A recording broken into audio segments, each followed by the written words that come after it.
The massive Zephyrian warship dropped out of hyperspace with a sound like thunder rolling across the void.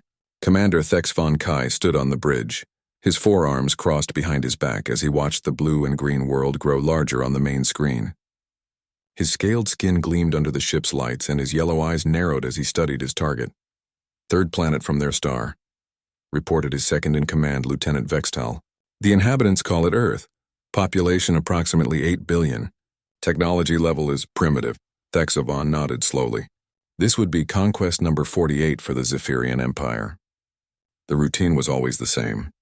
Arrive in orbit. Demand surrender. Show them the power of superior weapons. Watch them kneel. Add another world to the Empire's collection. Any resistance? Thexavon asked. One ship, Commander. Small craft. Single occupant. Thexavon's mandibles clicked in amusement. One ship? These humans were either very brave or very stupid. Probably stupid. Bring them aboard, he ordered. Let's get this over with. The human ship was tiny compared to his flagship. It looked like a metal insect next to a great bird. Thexavon watched through the viewing port as his tractor beam pulled the vessel into the docking bay. The ship was sleek but simple. No weapons visible, no shields that his sensors could detect. The human requests permission to come aboard, Vexatal reported. She says she's here to represent Earth. She? Thexavon was surprised. In his experience, primitive species usually sent their largest, strongest males to face superior forces. Very well. Have her brought to the command chamber. The command chamber was designed to intimidate. High walls covered in the banners of conquered worlds. Weapons displays showing the might of Zephyrian technology. At the center sat Thexavon's command throne, raised above the floor so he could look down on visitors. The human was smaller than he expected. She stood perhaps 6 feet tall with dark hair pulled back and calm brown eyes that showed no fear. She wore a simple blue uniform with symbols he didn't recognize. Her skin was a light brown color, and she moved with the confidence of someone used to being in command. I am Commander Thex von Kai of the Zephyrian Empire, he announced, his voice echoing in the chamber. You stand before the representative of 47 conquered worlds. The human stepped forward and bowed slightly. Captain Sarachan, Terran Defense Corps. I represent Earth and all her children. Children? Thexavon found this curious. You speak as if your world is alive.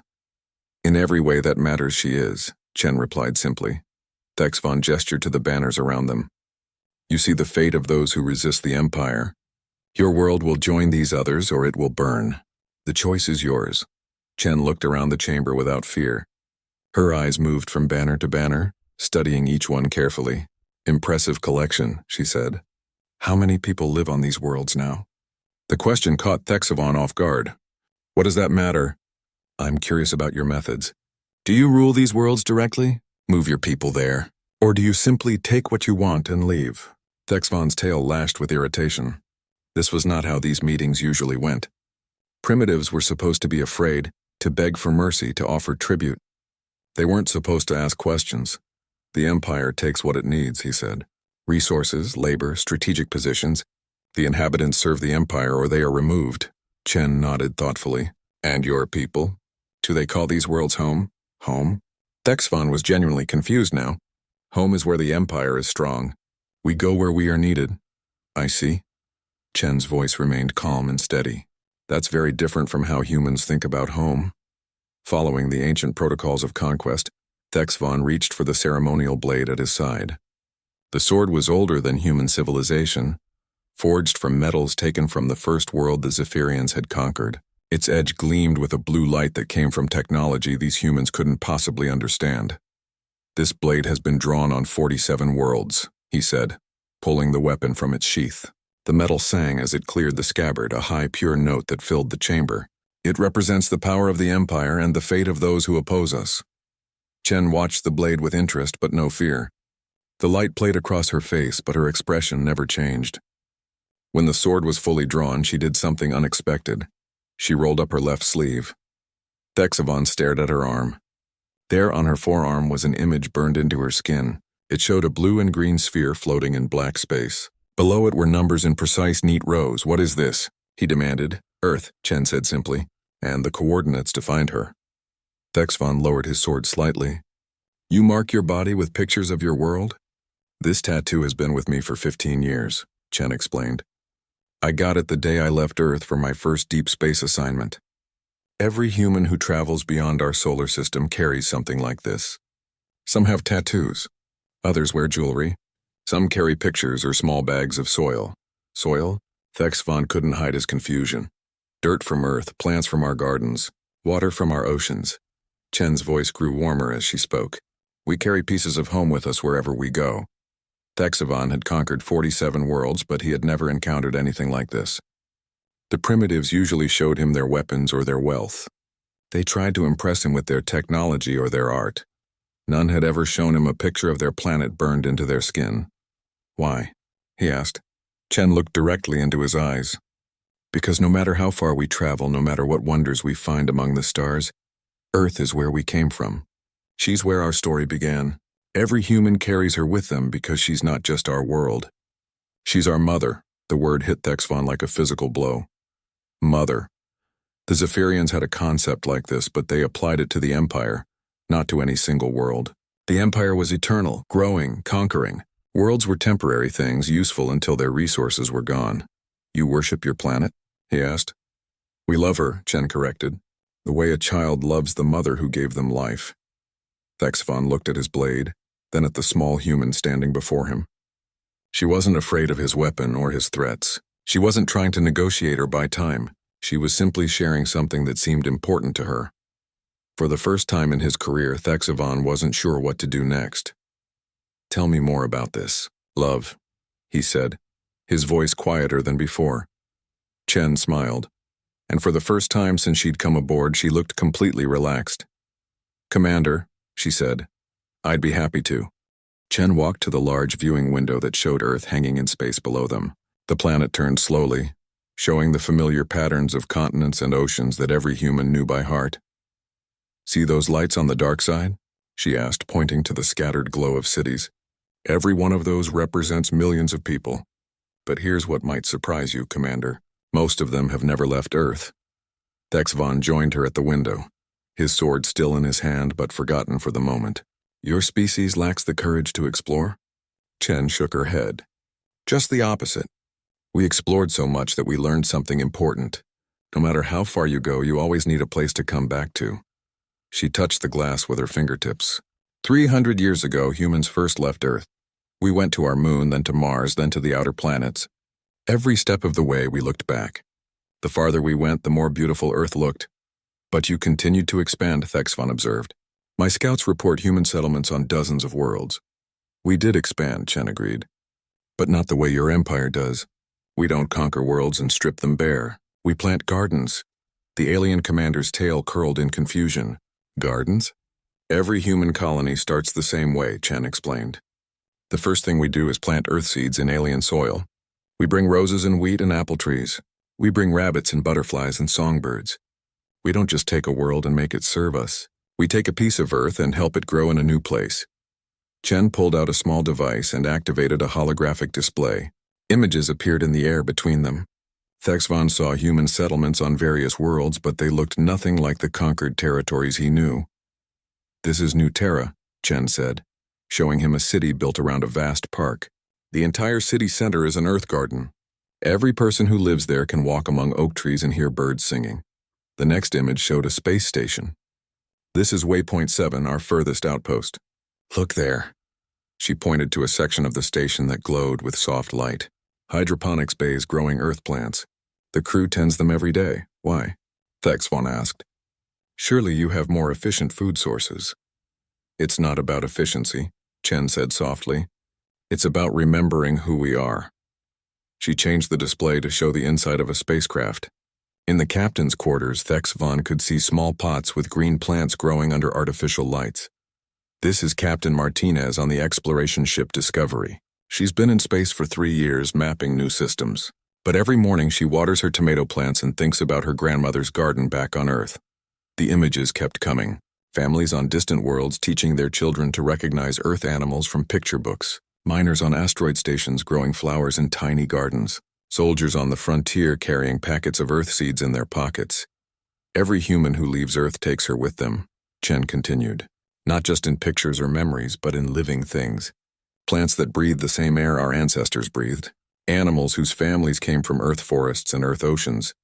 Thexvon studied the images with growing fascination. In all his conquests, he had never seen anything like this. The Zephyrians took what they needed from conquered worlds and moved on.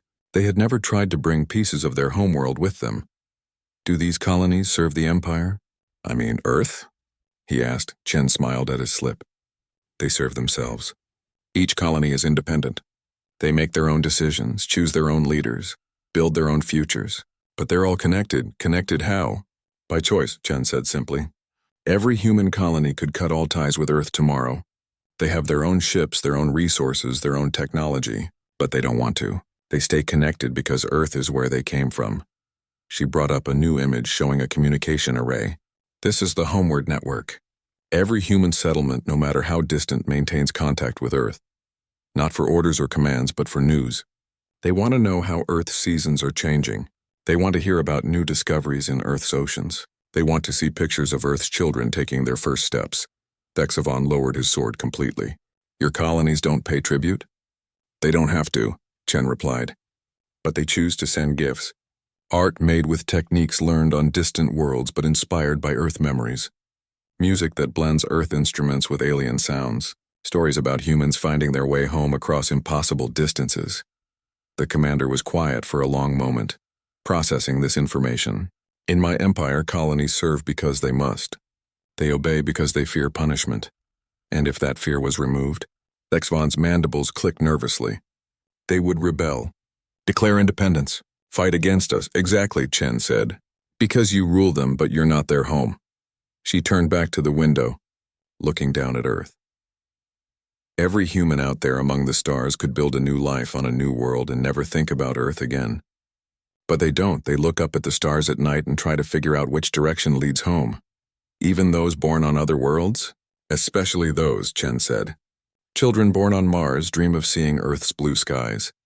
Teenagers raised on space stations save money to visit Earth's oceans. Adults who have never breathed Earth's air still call her home. Thexvon stared at the planet below them. How many humans live beyond this world? About 2 billion, Chen answered. Scattered across 50 systems. And they all feel this connection? Every single one. Chen's voice was firm and certain. Attack any human settlement anywhere in the galaxy, and you're not just fighting the people who live there. You're fighting everyone who remembers Earth's sunrise. The alien commander felt something he had never experienced in his long career of conquest. It wasn't fear, exactly. It was more like uncertainty. How do you conquer a people who carry their strength with them wherever they go?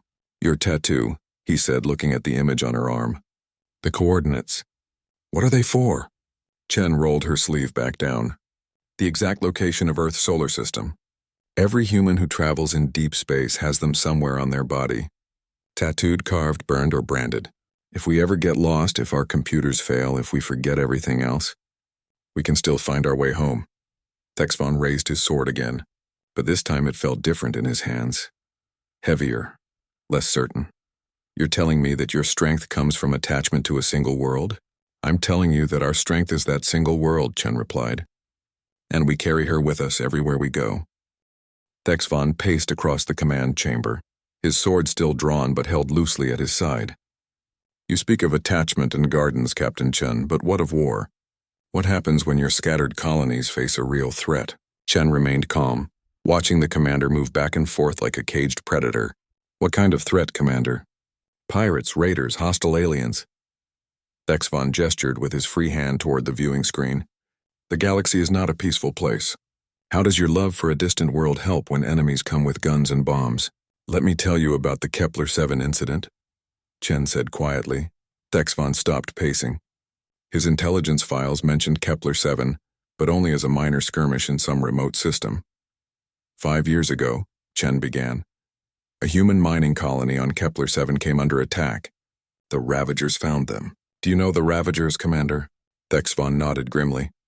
The Ravagers were a nomadic species that survived by stripping resources from any world they could conquer. They had been a problem for the Empire too, though they usually avoided Zephyrian territory. 300 families lived on Kepler-7, Chen continued. Miners, farmers, children. The Ravagers came with 40 ships. They demanded surrender and tribute. What did your colonists do? They sent a message, Chen said simply. Not to Earth, not to any military command. They sent it on the homeward network to every human settlement within 50 light-years. Chen activated her holographic display again. This time it showed star charts with dotted lines connecting dozens of systems. The message was simple, she said. Home is under attack. Children need help. Thexvon studied the chart. Home? But this Kepler-7 was not your homeworld. Every human settlement is home to someone, Chen explained. The miners on Kepler-7 had children who were born there. Those children played in Earth gardens and learned Earth songs and dreamed of seeing the blue skies their parents described. To them, Kepler-7 was home. What happened next?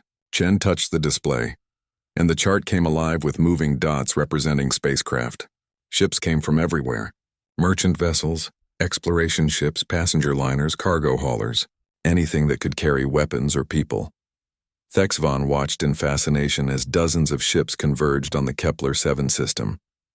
These were military vessels? Most were civilian, Chen replied. But every human ship has weapon capability and every human knows how to fight. Why? Thexvon demanded. Why would merchants and explorers risk their lives for a mining colony they had never seen? Chen looked at him with those steady brown eyes.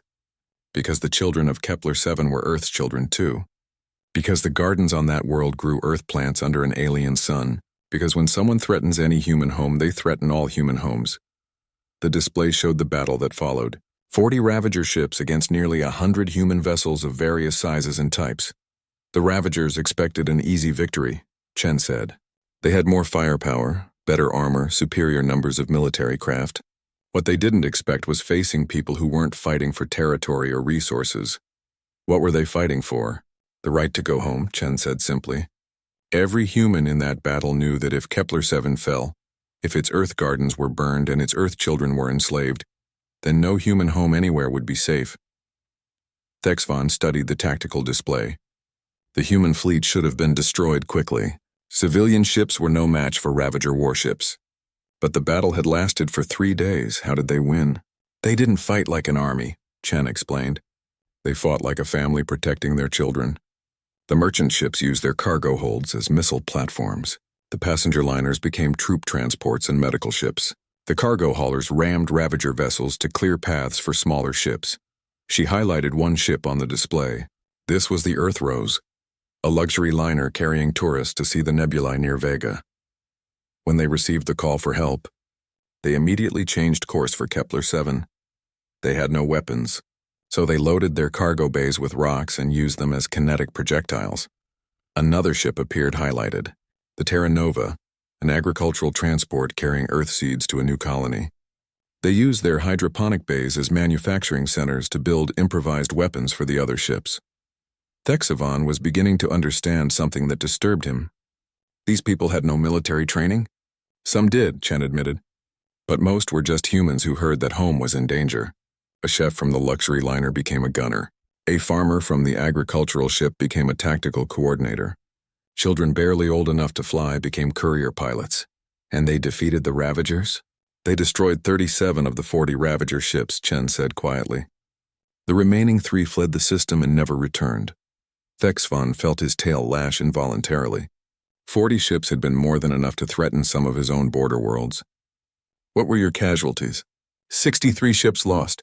Nearly 2,000 people killed. Chen's voice grew softer. Every one of them died protecting someone else's home. The commander stared at the display for a long moment. And after the battle? The survivors stayed to help rebuild, Chen said. The luxury liner passengers worked in the mines. The tourist guides helped replant the damaged Earth gardens. The chef opened a restaurant using Earth recipes. Many of them never left. They made Kepler-7 their new home. They made it another part of the same home, Chen corrected. Earth's family grew larger. Thexvon finally understood something that had been bothering him. Your military doctrine, it's not about conquering territory. No, Chen agreed. It's about protecting the right to exist as humans. The right to grow Earth plants under alien suns. The right to sing Earth songs to children born among distant stars. The right to remember where we came from no matter how far we travel. The alien commander looked at his sword again. It represented conquest, domination, the expansion of empire through force. But what did you do with the people who were already everywhere, who carried their strength with them? who fought not for empire but for the simple right to remain themselves. If I attacked Earth, he said slowly, how many would come to defend it? Chen didn't hesitate. All of them. All? Every human ship in the galaxy, every colony defense force, every merchant marine vessel, every exploration craft. Her voice was steady and certain. Attack Earth and you're not fighting one world. You're fighting every world where Earth children dream of seeing their ancestral home. Thexvon sheathed his sword with emotion that had become automatic over decades of conquest. But this time something felt different. How many ships would that be? He asked. Chen smiled, but there was no humor in it. Commander, that's not a number you want to know. Thexvon turned away from the viewing window and walked to the center of the chamber where his command throne waited. But instead of sitting, he remained standing, his forearms clasped behind his back in a gesture that showed he was thinking deeply. Your stories are touching, Captain Chen, he said finally. But the Zephyrian Empire has conquered 47 worlds through superior strategy and overwhelming force. We do not rule through emotion. Chen nodded respectfully. I understand, Commander. You rule through strength and fear. That's a proven method that has worked for your people for a long time. Exactly. Thexvon felt more confident now, back on familiar ground. The Empire succeeds because we are logical. We calculate resources, analyze defensive capabilities, and apply appropriate force. Sentiment has no place in conquest. Then let me show you some calculations, Chen said, activating her holographic display once more. Numbers appeared in the air between them. Resource charts, population figures, shipping manifests, industrial capacity reports. Thexvon recognized the format immediately. It was the same type of analysis his own intelligence officers used to evaluate potential conquests. This is Earth's total industrial output, Chen began, pointing to a series of charts. Steel production, energy generation, food yields, manufactured goods. What do you see? Thexvon studied the numbers with practiced eyes. Below average for a populated world. Your industrial capacity is modest. Exactly, Chen agreed. Now look at this. New numbers appeared showing the combined industrial output of all human settlements. Thexvon's eyes widened. The numbers were massive. This cannot be correct. It is, Chen said calmly. 50 human colonies, each with its own industrial base, each contributing to the total human capability. But here's what makes it interesting. She highlighted specific portions of the data. See these trade flows? Resources moving between human worlds, raw materials from mining colonies, manufactured goods from industrial worlds, food from agricultural planets, research and technology from academic settlements. Standard intercolonial trade, Thexvon observed. Nothing unusual. Look closer, Chen suggested. At the patterns, Thexvon examined the data more carefully. Slowly, he began to see what she was showing him. These trade routes, they're not based on efficiency. No, Chen confirmed. They're based on connection. She manipulated the display to show shipping routes across human space. Instead of the direct logical paths that military doctrine would suggest, the routes formed complex webs that touched every human settlement. This mining colony on Proxima 5, Chen pointed to a remote system. They could sell their rare metals to the Centauri industrial complex for maximum profit. But instead, they shipped them to 17 different colonies, even though it costs more. That's inefficient, Thexvon said, confusion clear in his voice. But effective, Chen replied, because now 17 different worlds depend on Proxima 5 and Proxima 5 depends on them. Attack any one colony and you're disrupting the entire network. She changed the display to show communication patterns. Every human settlement sends regular reports to every other settlement. Not military intelligence or trade data. Personal messages, family news, cultural exchanges. Why? Because the grandmother on Earth wants to know about her grandchild's first day of school on New Terra. Because the artist on Vega wants to share her latest painting with friends on Kepler Station. Because humans stay human by staying connected. Thexvon studied the communication network. It was vast, redundant, and seemingly wasteful of resources. But as he analyzed it with his military mind, he began to see its true purpose. This isn't just communication, he realized. It's intelligence gathering. Every human settlement knows what's happening everywhere else in human space, Chen confirmed. If pirates attack a mining colony on the rim, Earth knows about it within hours. If a plague breaks out on an agricultural world, Medical experts from dozens of systems are working on solutions before the day is over. And if an alien fleet appears in human space, every ship, every colony, every defense platform knows about it immediately, Chen said. Not through military channels, but through the homeward network. The grandmother telling her family about strangers in the sky. The artist describing unusual ships in her latest painting. The child asking why there are new stars moving across the night. Thex Von felt his certainty beginning to crack. But this system, it's vulnerable. Cut the communication links and the colonies are isolated. Chen smiled. Show me how. She brought up a technical schematic of the communication network. Thex Von studied it with growing alarm. Instead of centralized hubs that could be targeted and destroyed, the network was a web of interconnected nodes. Every ship, every station, every settlement was a relay point. Destroy 10% of the network, and the remaining 90% routes around the damage, Chen explained. Destroy 50% and it still functions. You'd have to eliminate nearly every human presence in the galaxy to stop the flow of information. That's impossible, Thex Von admitted. That's the point, Chen said. You can't conquer a people who are everywhere and nowhere at the same time. Every human settlement is independent enough to survive alone, but connected enough to call for help when needed. Thex Von walked back to the viewing window, his mind racing. Everything he understood about conquest was based on finding the enemy's center of power and crushing it. Capital worlds, command structures, industrial hubs. But humans seemed to have no center. What about Earth, he asked. Surely destroying the homeworld would break this network. Chen joined him at the window, looking down at the blue planet. Would it? Look again at those numbers, Commander. Earth produces about 8% of total human industrial output. Important but not critical. But it's their origin point, their mother, as you said. Exactly, Chen said softly. And what happens to children when they lose their mother? Thex Von considered this. In his experience, removing leadership usually led to surrender or chaos. They come together, Chen continued before he could answer. They take care of each other. They become stronger because they have to be. She activated the display one more time, showing a simulation. If Earth were destroyed tomorrow, 50 human colonies would suddenly become the guardians of Earth's memory.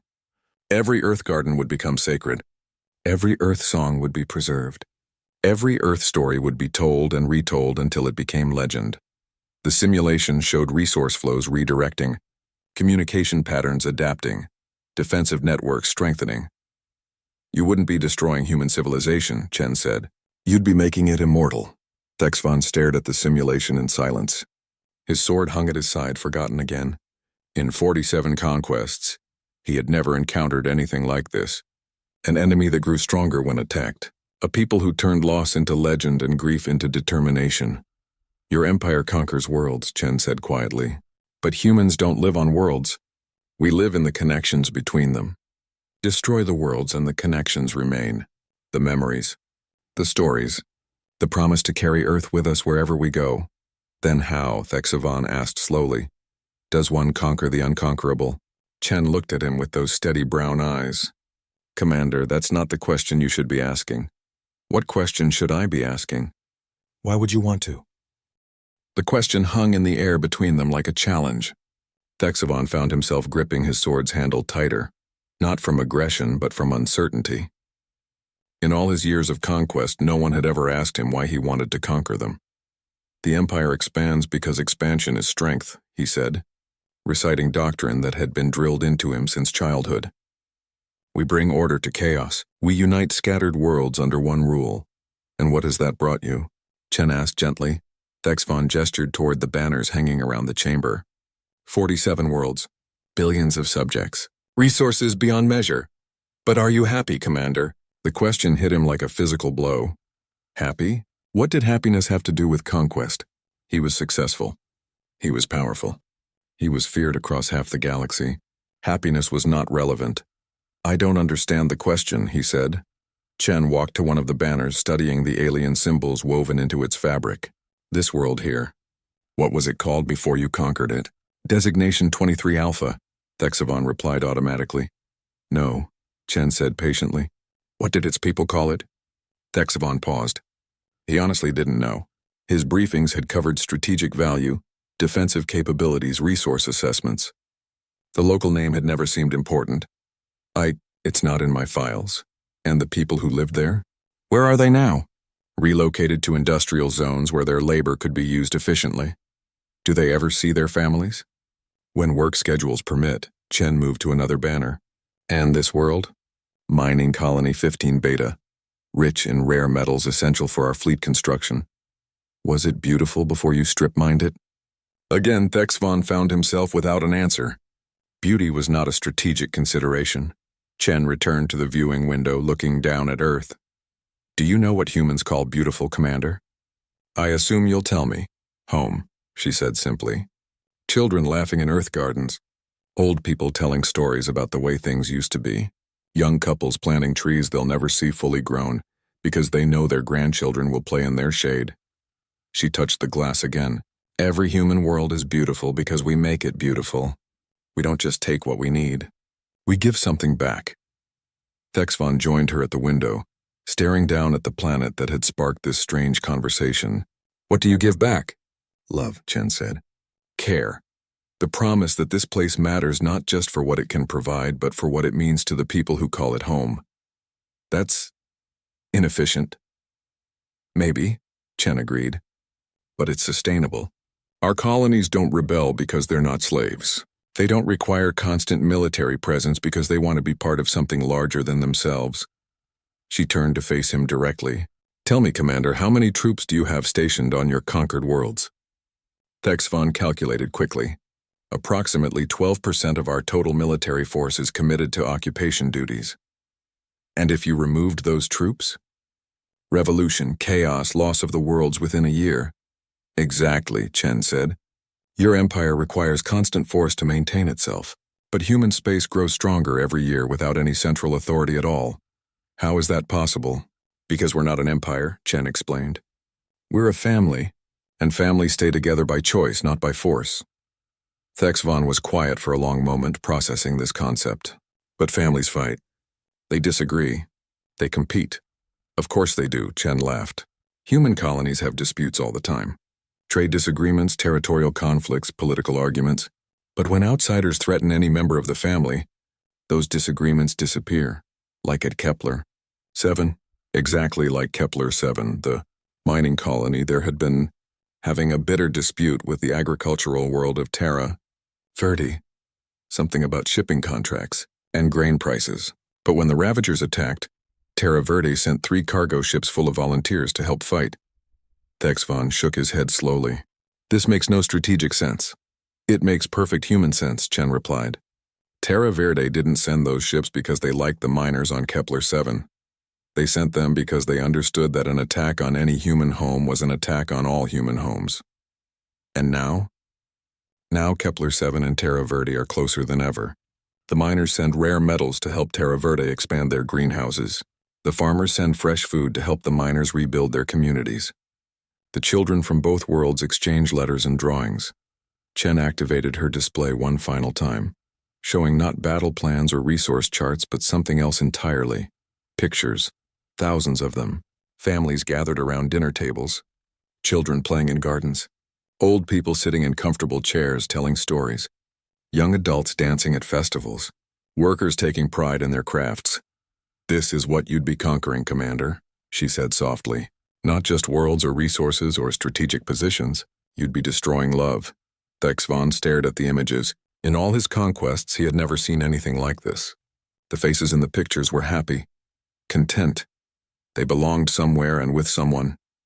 My people, he said slowly. Do we look like this? Chen studied his face carefully. Do you? Thexvon tried to remember the last time he had felt the kind of joy he saw in these pictures. The last time he had looked forward to going somewhere rather than leaving it. The last time he had been with someone because he wanted to be, not because duty required it. He couldn't. The Empire is my purpose, he said, but the words sounded hollow even to himself. But is it your home? The sword felt impossibly heavy in his hand now. This blade that had conquered 47 worlds, that represented the might of the Zephyrian Empire, that was supposed to intimidate this small human woman. What was it really but a tool for taking things that belonged to other people? What if I refuse to conquer Earth? He asked quietly. Then Earth remains free, Chen said. and humans continue to spread love and gardens and songs throughout the galaxy. The Empire will send another fleet. Probably, Chen agreed, and we'll have the same conversation with that commander. What if they don't listen? Chen's expression grew serious. Then they'll discover what happens when you try to destroy something that exists in 2 billion hearts scattered across 50 star systems. Thexvon looked at his sword one more time. Then, in a motion that surprised even himself, he sheathed it completely. I will not conquer Earth, he said. Why not, Commander?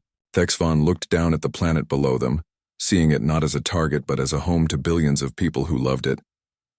Because some things are too precious to destroy, he said quietly, and too beautiful to own. Chen smiled, and for the first time since she had come aboard, Thexvon realized that she had never been afraid of him at all. She had been trying to save him. Commander, she said, would you like to see Earth's gardens? Thexvon found himself nodding. Yes, he said. I think I would. As their shuttles descended toward the blue planet, Thexvon made a decision that would change everything. He activated his ship's communications array and began composing a message to the Zephyrian High Command. He was going to recommend that Earth be classified as a protected origin world, not because humans were too strong to conquer, but because they had something his empire had lost long ago. They had learned how to be happy, and maybe, just maybe, they could teach others.